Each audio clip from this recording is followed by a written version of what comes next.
Assalamualaikum anak-anak. Hari ini kita akan melanjutkan materi yang sudah dibahas pada pertemuan yang lalu, yaitu menghitung tekanan osmosis dengan menggunakan cara PTB.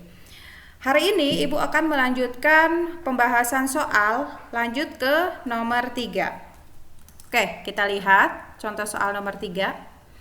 Bila dicampur 100 ml larutan asam borat 1,8% bobot per volume dan 100 ml larutan garam dapur 0,9% bobot per volume dan diketahui PTB asam borat 1% adalah 0,288, PTB natrium klorida ini nama lain dari garam dapur ya. PTB dari natrium klorida 0,5% sama dengan 0,288. Hitung berapa titik beku larutan tersebut. Ketika kita lihat di contoh soal ini, yang ditanyakan adalah berapa titik beku larutan. Nah, pada saat yang ditanyakan titik beku larutan, kita tidak menggunakan rumus B besar sama dengan 0,52 min B1 kali C dibagi B2. Karena kalau kita baca dari komponen yang ada di rumus tersebut, itu tidak diketahui ya. Kalau maksudnya tidak ada penjelasan kalau yang ditanyakan titik beku itu bagaimana caranya. Titik beku larutan. Artinya di dalam soal ini yang ada dua zat ya, yaitu asam borat dan garam dapur. Nanti kita akan lihat pakai rumus apa sih. Cuma perlu diketahui di sini zatnya ada dua, yaitu asam borat dan garam dapur. Kita lanjutkan ke diketahui. Diketahui B1 sama dengan 0,288. B1 adalah PTB dari zat berkhasiat. Di sini zat berkhasiatnya adalah asam borat 1,8%, yaitu 0,288 ya. Kemudian B2 itu adalah PTB dari zat tambahan. Zat tambahannya adalah natrium klorida. Nah, mungkin kalian bisa menyimak nih di sini. Kenapa Bu? Kalau di soal itu kita pakainya PTB-nya 0,289, sedangkan Ibu pakainya 0,576. Di dalam soal yang 0,289 adalah PTB NaCl dengan kadar 0,5%. Sedangkan NaCl memiliki nilai isotonis dengan cairan dalam tubuh kita itu pada kadar 0,9%. Dari kemarin Ibu udah bilang nih, kalau yang namanya PTB NaCl berdasarkan Farmakope Indonesia edisi 3, kalau dengan kadar yang sama dengan tekanan osmosis tubuh kita, berarti kita pakainya yang 0,9%, yaitu 0,576. Jadi angka PTB 0,576 ini harus diingat-ingat ya. Jadi apapun soalnya, pada saat kita memasukkan nilai B2 atau nilai PTB dari NaCl, kita pakainya 0,576. Sekali lagi Ibu bilang, kita pakainya 0,576. Kemudian yang ditanyakan di sini adalah PTB dari larutan. Larutan di sini berarti larutan asam borat yang sudah dicampur dengan NaCl atau garam dapur. Tahapan pertama yang harus kita lakukan adalah kita mencari kadar dari masing-masing. Tadi di soal diketahui bahwa C1 itu adalah kalau B1-nya asam borat, berarti C1 kadar dari asam borat. Kita lihat di soal diketahui bahwa C1-nya atau kadar asam boratnya adalah 1,8%. 1,8% bobot per volume kalau kita jabarkan berarti 1,8 gram dalam 100 ml. Kemudian kita akan mencari kadar dalam larutan. Kalau dalam larutan berarti sudah tidak dalam 100 ml lagi. Kenapa? Karena ini adalah 1,8% itu hanya dalam 100 ml asam borat. Sedangkan dalam larutan tadi kita mencampurkan 100 ml asam borat dengan 100 ml garam dapur atau 100 ml NaCl. 100 ditambah 100 otomatis jadinya 200. Makanya kalau kita perhatikan di sini kadar dari asam borat dalam larutan berubah dari 1,8 gram per 100 menjadi 1,8 gram dalam 200 ml. 200 mili ini Ibu sudah tulis catatannya adalah jumlah dari 100 mili asam borat ditambah 100 mili NaCl. Nah, setelah seperti ini kan, kemudian yang namanya kadar itu harus dalam 100 mili persen kadar itu. Supaya jadi 100 berarti ini harus dibagi 2. Nih, yang bawahnya kan supaya jadi 100, berarti 200 ini kita bagi 2. Kalau yang di bawah dibagi 2, berarti yang atas juga kita bagi 2. Sehingga 1,8 dibagi 2 hasilnya adalah 0,9 gram. 200 mili dibagi 2 hasilnya adalah 100 mili. 0,9 gram dalam 100 mili kalau dipersenkan berarti 0,9% bobot per volume. Setelah memperoleh kadar dari asam borat, kita harus mencari kadar dari NaCl. Ibu sudah bilang kadar dari NaCl supaya isotonis itu adalah 0,9%. Nah, 0,9% kalau dijabarkan itu adalah 0,9 gram dalam 100 mili. Sehingga kadar dari NaCl dalam larutan berarti 0,9 gram dalam 200 mili. Karena ini yang awalnya 0,9% dalam 100 mili dicampurkan dengan asam borat, jadi volumenya jadi 200 mili. Nah, tadi seperti yang asam borat, yang bawah juga harus dalam 100 mili untuk memperoleh kadar.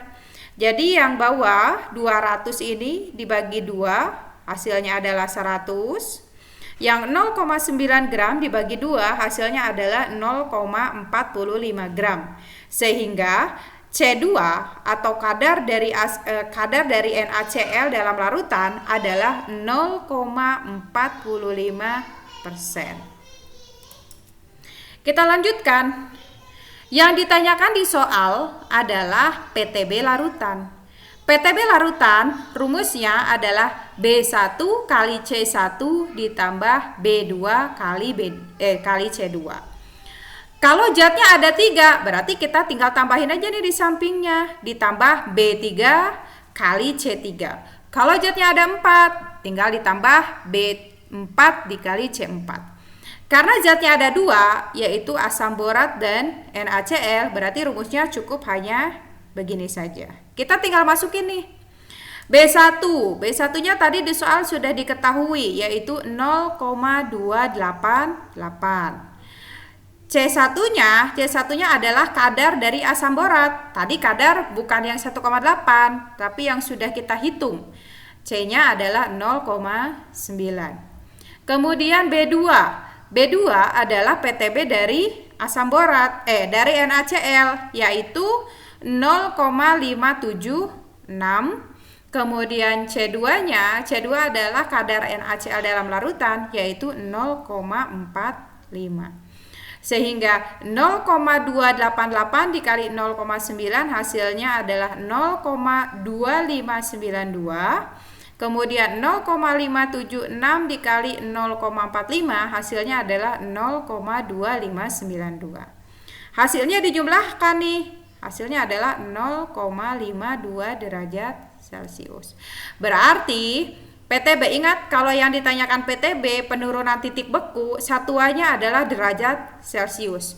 Nah, ini makanya dimasukkan hasilnya adalah 0,52 derajat Celcius. Baik, itu untuk contoh soal nomor 3. Ya, kita lanjutkan berikutnya. Nomor 4.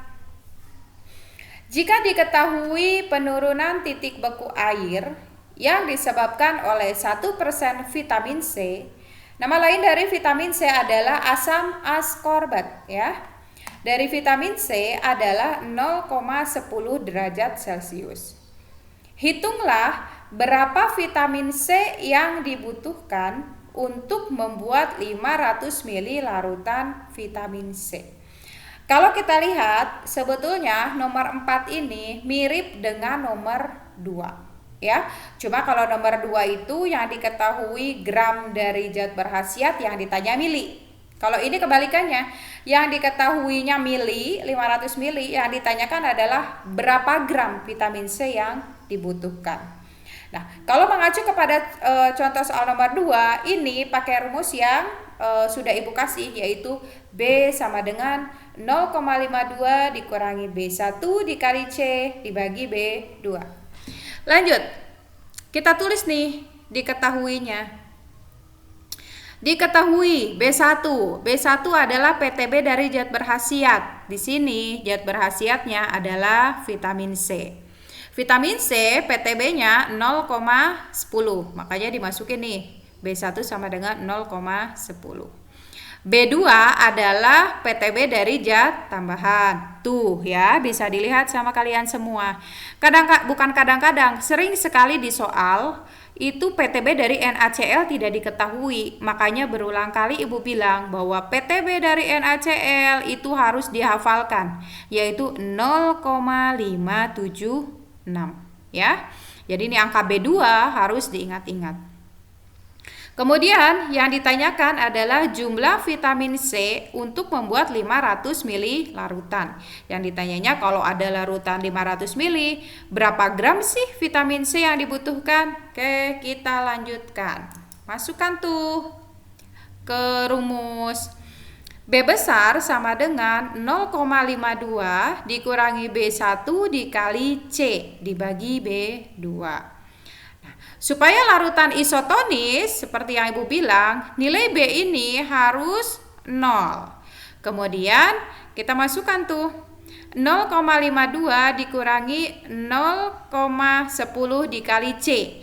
Karena sebelum kita bisa menghitung berapa gram vitamin C yang dibutuhkan, kita harus cari dulu tuh kadar. Jadi semua itu berawal dari kadar terlebih dahulu. Tinggal masukin B2-nya 0,576.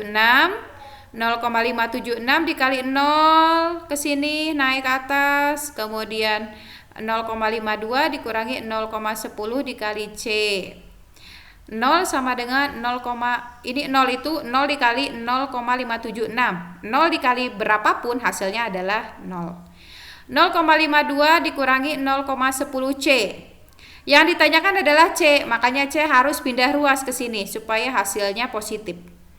0,10 C sama dengan 0,52, sehingga C sama dengan 0,52 dibagi 0,10. Sehingga diperoleh C-nya sama dengan 5,2%. Ingat, kalau yang ditanyakannya C, kita mencari C, satuannya adalah persen. Persen di sini adalah persen bobot per volume, di mana diartikan bahwa dibutuhkan 5,2 gram vitamin C. Ini berdasarkan kadar ya. Dibutuhkan 5,2 gram vitamin C untuk membuat 100 ml. Karena ini 5,2% adalah 5,2 gram dalam 100. Nah, kalau misalkan kita akan membuat larutannya 500 ml, berapa vitamin C yang dibutuhkan? Tinggal dihitung. 500 ml yang ditanyakan, berarti kita simpan di atas 500 ml. 100 ml-nya dari mana? Dari sini. Nah, 100 ml kemudian dikali 5,2. Hasilnya adalah 26 gram. Jadi, jumlah vitamin C yang dibutuhkan untuk membuat 500 ml larutan sebanyak 26 gram. Oke, kita masuk contoh soal terakhir. Di sini ada resep nih. Resepnya adalah metadon HCl sebanyak 10 mg, kemudian MF isotonis CNaCl ad 10 ml. Diketahui PTB metadonnya 0,5%, metadonnya adalah 0,06, kemudian PTB-nya, ini PTB yang kedua ya, yang ini adalah PTB dari NaCl yang 0,5 adalah 0,289. Hitung berapa NaCl yang dibutuhkan agar larutan menjadi isotonis.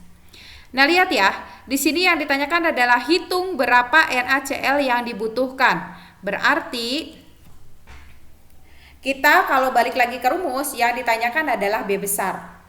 B sama dengan 0,52 min B1 kali C dibagi B2. B besar itu kalau dilihat di penjelasan rumus adalah jumlah NaCl yang dibutuhkan. Satuannya adalah gram. Nah, di sini yang ditanya berapa NaCl, berarti kita mencari B besar. Oke, kita masuk jawab. Jawab metadon HCl-nya 10 mg. Kemudian MF NaCl-nya 10 ml. Kalau lihat di pertanyaan di sini PTB metadonnya pakai yang 0,5%, PTB NaCl-nya pakai yang 0,5%. Tapi dibiasakan ya, kalau kita pakai rumus biasanya zat berkhasiatnya pakai PTB-nya tidak 0,5%, tapi pakai yang 1%. Tinggal dikali 2 aja ya. Jadi PTB B1 yang harusnya 0,06, 0,5%. Kalau jadi 1% berarti tinggal dikali 2. 0,06 dikali 2 berarti 0,12. Yang B2 dari NaCl, kalau 0,5% NaCl-nya 0,289. Kalau NaCl-nya 0,9% yaitu 0,576. Nah, ini ya, ini mah sudah hafal lah, harus dihafalkan. Yang ditanyakan adalah B besar. Kita lanjutkan penyelesaian. Untuk bisa menghitung B besar, berarti C-nya harus diketahui terlebih dahulu. Tadi dilihat bahwa metadonnya ada jumlahnya ada 10 mg dalam 10 mili. Tadi ya kalau dilihat di resep itu 10 mg dalam 10 mili. Seperti yang Ibu bilang, yang namanya kadar itu harus dalam 100%. Nah, ini awalnya dalam 10 mili. Supaya jadi 100, yang 10 ini harus dikali 10. Kalau di bawah dikali 10, berarti yang atas juga dikali 10. Nah, alhasil setelah dikali 10, hasilnya adalah 100 mg dalam 100 mili. Yang namanya kadar, ini yang atasnya tidak boleh dalam bentuk miligram. Tapi kadar itu seperti yang Ibu bilang, persen bobot per volume, berarti gram dalam 100 mili. Yang bawahnya sudah tepat dalam 100 mili, tapi yang atasnya masih dalam bentuk miligram. Nah, yang atas kita rubah ke gram. 100 mg dirubah menjadi gram, hasilnya adalah 0,1 gram dalam 100 mili. Nah, 0,1 gram dalam 100 mili dipersekian berarti 0,1% bobot per volume. Setelah memperoleh nilai C, kita tinggal masukin ke rumus. 0,52 dikurangi B1-nya sudah diketahui, tinggal dimasukkan. C-nya sudah diketahui 0,1, tinggal dimasukkan. B2-nya tinggal dimasukkan. Kemudian 0,52. Ini yang perkalian dikerjakan duluan. 0,12 dikali 0,1 hasilnya adalah 0,012. Kemudian 0,52 dikurangi 0,012 hasilnya 0,508 dibagi 0,576. Hasilnya B-nya adalah 0,88 gram. Udah beres belum nih sampai sini? Belum. Kalau kalian lihat di rumus, B besar adalah jumlah NaCl yang dibutuhkan untuk membuat 100 ml larutan isotonis. Nih ada penjelasannya ya. Berarti kalau berdasarkan soal, dibutuhkan 0,88 gram NaCl untuk membuat 100 ml larutan isotonis. Kan ini 100 ml. Kemudian kita lihat di contohnya yang di pertanyaannya adalah larutannya kalau 10 mili nih, berapa NaCl-nya? Tinggal dihitung. 10 mili dibagi 100 mili dikali 0,88 gram.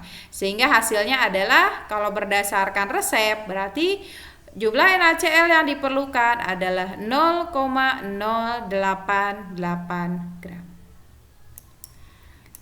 Nah, begitu saja ya penjelasannya untuk contoh soal yang ada di buku. Seperti yang Ibu bilang, kalian boleh pakai cara rumus, boleh pakai cara yang di buku, yang penting hasilnya itu betul, ya. Begitu saja penjelasan dari Ibu. Silakan kalian perhatikan dengan seksama penjelasannya. Kalau belum paham, bisa diulang-ulang. Kalau masih sudah diulang-ulang berulang kali masih belum paham, kalian boleh tanyakan kepada ibu bagian mana yang kalian belum pahamnya. Begitu saja, terima kasih. Assalamualaikum warahmatullahi wabarakatuh.